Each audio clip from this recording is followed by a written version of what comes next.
हमारी सफलता का केवल 2 शर्त, देखिए ध्यान से। पहला कि हम छोटा छोटा लक्ष्य को बना के चलते गए। 9th में थे तो अलीगढ़ मुस्लिम यूनिवर्सिटी का एंट्रेंस एग्जाम की तैयारी करते थे, तो कुछ पढ़ाई इंप्रूव हुई। मैट्रिक के एग्जाम में कुछ उसमें इंप्रूव हुई। इंटर में आए तो पॉलिटेक्निक की तैयारी के लिए कुछ उसमें इंप्रूव हुई। फिर IEEE के लिए गए, IIT का तो एग्जाम ही नहीं दिया, हम सोए रह गए थे जिस दिन एग्जाम था, समझा। फिर ग्रेजुएशन में आए, फिर इलाहाबाद हो गए, तो हम छोटा छोटा लक्ष्य को बना लिए। लेकिन लड़का आप लोग ने क्या किया, छोटा लक्ष्य नहीं बनाया। 9th में कुछ लक्ष्य नहीं था, 10th में कुछ नहीं था, इंटर के बाद ये थोड़ी सी आपकी गलती रह गई। आप भी छोटा लक्ष्य बनाइए। लड़का कहता है हम MTS का फॉर्म नहीं भरेंगे, रे छोटा तुमसे नहीं निकलेगा। Yes sir, right. अगर तुम्हारा में इतना गुरूर है अपने आप में MTS का जॉब नहीं करेंगे, तो निकाल के MTS और छोड़ के दिखाइए, तब कहिए कि हम नहीं करेंगे। आप अपने आप को धोखा देते हैं, किसको दीजिएगा अपने आप को। कभी भी बाबू याद रखिएगा, मेहनत का ही हमेशा पूजा होती है। अब बिना मेहनत किए किसी को सफलता नहीं मिलती है। हाँ, बदमाशी करिए, सब करिए। हम अपने स्टूडेंट लाइफ में सोचा 3 बार जेल गए। यस 3 बार। यहाँ पे स्टूडेंट यूनियन में होता था, हम लोग भी ग्रेजुएशन किए इलाहाबाद यूनिवर्सिटी में, सोचा चुनाव में सब चीज़ इधर उधर हो जाता था, लेकिन नहीं, पढ़ाई के साथ कभी समझौता नहीं। हम लोग पढ़ाई के साथ कभी समझौता नहीं किए। हम लोग को पहले जैसे ग्रेजुएशन करते थे इलाहाबाद यूनिवर्सिटी में, तो इलेक्शन होता था, तो हम लोग में लॉर्ड निकलता था। एक लॉर्ड जानते हैं किसको कहा जाता था? जो सबसे ज़्यादा बार फेल होता था ना, उसको हम लोग लॉर्ड बोलते थे। लॉर्ड मतलब बहुत बड़ा महान आदमी है। उसको हाथी घोड़ा पे लेके जाते थे, एकदम शान से उसको बहुत। अब उसमें मान लीजिए चुनाव है, तो चुनाव में हम लोग को भी भाई जो खड़ा हुआ है उसके साथ बचा, उस दिन भी हम लोग अपना पढ़ के जाते थे। चुनाव कहिए, लेकिन क्या करिए भाई, हम लोग अपना पढ़ लिए। सुबह में 10 बजे तक पढ़ लिया आदमी, खाना पी के दिन भर चुनाव कर रहा है, क्या दिक्कत था। पढ़ाई लिखाई हुआ ना, आज हमको आज जो कुछ भी है उन्हीं टीचर की देन है, और उन लोग भी यही करते हैं। सफलता बाबू एक दिन में नहीं मिलती है, लेकिन एक दिन जरूर मिलती है। आप बस निरंतर लगे रहिए, क्योंकि लुढ़कते पत्थर पर कभी काई नहीं लगती। आप कितना भी पढ़ लेंगे, अगर छोड़ देंगे तो ठहरा हुआ पानी खराब हो जाता है। इसलिए हमेशा रिवीजन करते रहिए, और कभी भी बाबू डेली हर दिन आपके जीवन में 2 तरह के काम आएंगे, एक ज़रूरी काम, एक गैर ज़रूरी काम। पहले आप उस ज़रूरी काम को निपटा लीजिए, फिर आप 2 घंटा मोबाइल चलाइए। मेरे कहने पर पिताजी बोलेंगे, खान सर बोलेंगे कहिए हमसे बात करिए, हम कहेंगे, आप दोबारा बोलेंगे तो 3 घंटा कहेंगे चलाने के लिए। एनफ टाइम है बाबू, एनफ टाइम। 8 से 9 घंटा दबा के सोइए, एकदम बढ़िया भरपूर नींद लीजिए। लड़कों को देखते हैं सुबह भोरे जग जाता है, 4 घंटा सोएगा और बाकी बचा 20 घंटा अंगुआएगा। ले भाई, ये क्या कर रहा है? भरपूर नींद लीजिए, खाना पीना एकदम बढ़िया से खाइए, आइए पढ़िए, और साथ संगत ऐसे लोगों को त्याग दीजिए जो आपके पढ़ाई में डिस्टर्ब करते हैं। हटा दीजिए उसको, क्योंकि आपके शरीर का अगर कोई अंग खराब हो जाता है तो उसको तुरंत ठीक करते हैं, समझ आए कि नहीं। और अगर ठीक होने लायक नहीं रहता है तो डॉक्टर काट के निकाल देता है। तो अगर आपके दोस्त भी हैं जो आपको पढ़ाई में डिस्टर्ब करते हैं, तो उनको कहिए कि सुधर जाओ, वरना काट के निकाल देंगे तुम्हारे को अपनी ज़िंदगी से। दुनिया में कोई किसी के काम नहीं आता है। आपका अपना शिक्षा और आपका स्वास्थ्य, आपका पैसा आपके काम में आएगा। बाकी सब लोग सांत्वना देने आते हैं। अगर आपको आजमाना है तो बोलिए कि हम मुसीबत में है, सब पता चल जाएगा कौन आपके साथ है, कौन आपके साथ नहीं है। आप अब कोई साथ नहीं आता, केवल आप अपने साथ आते। और लोग किसी को भी मतलब से याद करते हैं, इसमें कोई गलत बात नहीं है। आप यहाँ पढ़ने भी आए तो आपको नौकरी है, नौकरी के बाद आएंगे क्या पढ़ने? नहीं आएंगे। तो आजकल लोग कहते हैं तुम हमको मतलब से, आप पढ़ने नहीं आएंगे, मिलने आएंगे। ये आपका बड़प्पन संस्कार है, पढ़ने नहीं आएंगे। वैसे भी भाई बारिश के बाद छाता बोझ लगने लगता है, नहीं लगता है? तो आप इस दुनिया में देखिए, लेकिन अगर मान लीजिए छात्र, हर इंसान मतलब से याद करता है।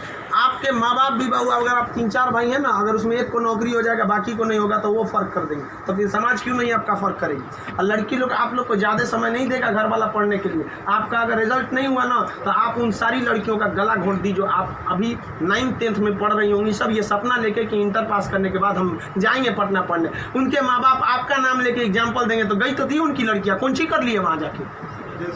समझे? आप लोग बहुत मेहनत से करिए, क्योंकि गार्जियन आपको ज़्यादा समय भी नहीं देता है और बहुत सारे उम्मीदें भी लगा देता है। लेकिन यहाँ लोगों को क्या बंदिशें खराब लगती हैं, फ़ोन पे बात करना खराब लगता है। ये सब चीज़ें क्षणिक होती हैं। स्टूडेंट लाइफ में ये सब चीज़ों का कोई महत्व नहीं होता है। आज आपको कोई बहुत अच्छा लगता होगा, आपको लगता होगा वो आपकी ज़िंदगी है, कुछ नहीं होता है। छोहाड़ा और प्यार 1 साल में खराब हो जाता है,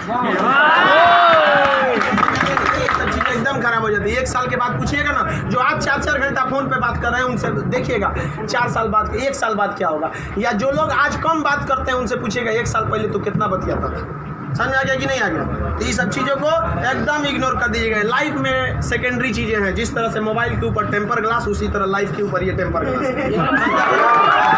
कभी भी इसको अपने मोबाइल का स्क्रीन बनने मत दीजिएगा आपका। समझ में आ गया? 75 आएंगे 75 जाएंगे, जिंदगी भर साथ वही देगा जो पापा खोज के लाएंगे।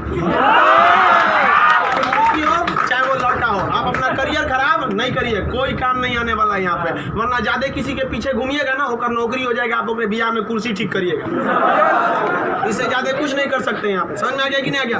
अगली बार आप जब भी आए तो हम चाहेंगे कि आप लोग एक अपना जॉब लेकर आए, एक अच्छे जगह सेटल होके आए आप लोग। समझ में आ गया भाऊ? वरना आप लोग को हमेशा डेली एक ही काम करिए, बस 2 ही काम। एक रिवाइज करिए और आप डिसाइड करिए। सुबह उठिए, उठते के साथ तुरंत एक छोटी सी डायरी रख लीजिए, 5 रुपए की मिलती है, जिसमें स्पाइरल रहता है, इतना पतला बिस्किट बराबर रहता है, वहाँ उसमें लिख दीजिए। एक पेज पे लिखिए आज का डेट, आज आपका ज़रूरी काम कौन है। दूसरे पे लिखिए कि अननेसेसरी में मोबाइल हैंड फ़ोन पे बतियाना, वो आप मानेंगे नहीं, क्योंकि हम जानते हैं जो भी इस दुनिया में किया, चाहे वो लड़की है चाहे वो लड़का है, वो तब तक नहीं सुधरेगा जब तक उसको लात नहीं मिलता है। समझ आ गया कि नहीं आ गया? और लोग भले बोलते हैं कि इस बार इस दर्द से हमें आज़ादी दिला दो, कसम खाते हैं फिर मोहब्बत नहीं करेंगे, ससुरा फिर करेगा। फिर करेगा। समझ आ गया कि नहीं? लड़का का दिल तो होटल होता है, डेली कोई ना कोई चला। लाइफ की सेकेंडरी चीजें ऐसा भी सबको इग्नोर करके चलिएगा। यहाँ पे कोई हमेशा केवल आपके जीवन का एक पढ़ाई होना चाहिए। आप उस डायरी में लिखिए कि आपका फर्स्ट नेसेसरी वर्क क्या था उस दिन का, और उसको टिक लगाते क्या ये हो गया कि नहीं हो गया। जैसे कंप्लीट हुआ आपके पास एक लंबा समय मिलेगा, खुल कर एंजॉय करिए, तो आपका काम भी हो गया, एंजॉय भी हो गया, लाइफ भी बर्बाद नहीं है। समझ आ गया? और जिंदगी में कभी किसी चीज़ से मत डरिएगा। यहाँ पे सबसे बड़ा डर क्या होता है कि लोग क्या कहेंगे। सोचना कोई कुछ नहीं करता है। समझ में आया कि नहीं आ गया? कोई कुछ नहीं करता, आप सफल हुई है। नौकरी बड़ी छोटी नहीं होती है। आपको अगर लगता है कि छोटी नौकरी है तो लेने के बाद छोड़ के दिखाइए, तब बोलिएगा कि छोटी नौकरी है। वरना कौन आपको यह अधिकार दे दिया कि किसी नौकरी को आप छोटा कहें, जब आप खुद बेरोजगार रहेंगे? तो आप अब इस चीज़ को कोई भी नौकरी देखिए, अगर आप MTS में भी हो जाते हैं ना बाबू, आगे बहुत रास्ते हैं। आप आइए, हम आपको क्या बोलते हैं, आप में मेडिकल किसी का हाथ टेढ़ा कर दिया, बोलिए हम पास करा देते हैं उसको। कहीं भी मेडिकल में छाटता है, हाइट में 1-2 सेंटीमीटर कम है, मैनेज करा देते हैं। कराते हैं कि नहीं? आपके नाम पे कोई FIR कर दिया है, फर्जी कर दिया, हम छोड़वा देते हैं। सोच रहे आप ओरिजिनलो करिए ना, हम छोड़वा देते हैं। आप अच्छे हैं या खराब उससे बात नहीं है, आप मेरे अपने हैं और हम अपनों के लिए खड़ा हो जाते हैं। आज हमको यहाँ किसी ने पहचान दिया, हमें अपना नाम दिया, खान GS रिसर्च सेंटर को पूरे बिहार का सबसे बड़ा संस्था बनाया, तो आप जैसे विद्यार्थियों ने बनाया। वरना आज तक हम कभी टेम्पू ठेला पे प्रचार करने की जरूरतें नहीं पड़ी। जितना जहाँ आप लोग जाते हैं वहाँ आप लोग हमेशा ऐसे ही बढ़िए। कहते हैं मैं दरिया हूँ, अपना हुनर जानता हूँ, जहाँ से भी गुजरूंगा रास्ता बना लूँगा। यहाँ बिहार के व्यक्ति का रास्ता कोई नहीं रोक सका। रोकने का प्रयास किया था पहाड़ में, माझी ने काट दिया छीनी हथौड़ी से और दिखा दिया कि इसको कोई नहीं रोक सकता है। तो आप उस परंपरा, गौरवशाली परंपरा को बना के रखिए। आप ही इस बिहार का खोया हुआ सम्मान लौटा सकते हैं। आप सफल हो गए तो कम से कम एक ऐसे विद्यार्थी को जरूर पढ़ाइएगा जो पैसे की कमी से नहीं पढ़ पा रहा है। अपने 2 दोस्तों से मिला के कुछ पैसे आप लोग खर्च कर सकते हैं। अब जैसे हम लोग अनाथ आश्रम चलाते हैं, एकदम वेल इस तरह से अनाथ बच्चों को लगता ही नहीं कि हम अनाथ है। कभी इसीलिए उनको बाहर हम मिलने नहीं देते हैं, वरना पूछते रहते हैं सर कि भैया ये पापा क्या होते हैं, मेरे पापा कौन है। अब बेचारों को हम क्या जवाब देंगे? उनको इस तरह से फैसिलिटी दिए हुए हैं हम लोग, आप लोग। बट आप वैसे उस लायक अभी नहीं है जो दे सकते हैं। लेकिन कम से कम बाबू इंसानियत के नाते महीने में 1 दिन किसी गरीब को खाना खिला दीजिए। कुछ नहीं हो सकता है, कम से कम कल मर जाएंगे, कोई ठीक नहीं है, तो कम से कम ऊपर वाले के सामने एक बात तो कहिएगा, आँख में आँख डालकर बात तो कर सकती है। तो हमने ऐसा काम किया था, जिसे आपने खाना तक नहीं दिया था, मैंने उसे दिया था अपना खाना। तो आप समाज के प्रति भी आपका कर्तव्य बनता है।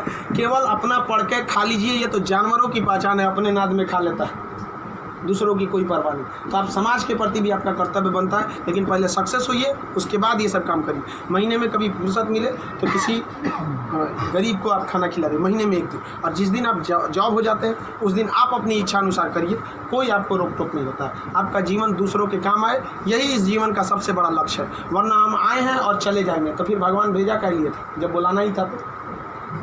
तो इस जीवन के लिए भी ये अमूल्य भी जीवन है। हम लोग पिछले जन्म में कोई ना कोई पुण्य किए होंगे जो हम लोग को पुरुष योनि मतलब मानव में हम लोग को क्या हुआ, जन्म हुआ, और उसमें से भी बहुत महान काम किए होंगे तो हिंदुस्तान में पैदा हुए, और महान काम में भी सबसे ए ग्रेड का महान काम किए तो हम लोग बिहार में पैदा हुए लोग। ये अपने आप में सौभाग्य की बात है कि ये बिहार की मिट्टी, चंद्रगुप्त मौर्य, चाणक्य, महात्मा गांधी, बुद्ध, जैन, इनकी ये जन्मस्थली, यहाँ पर इन लोगों ने कर्म भूमि किया। आप लोग भी ऐसे लोगों के श्रेणी में अपना नाम गिराएं। चलिए हम आपके उज्जवल भविष्य की कामना करते हैं।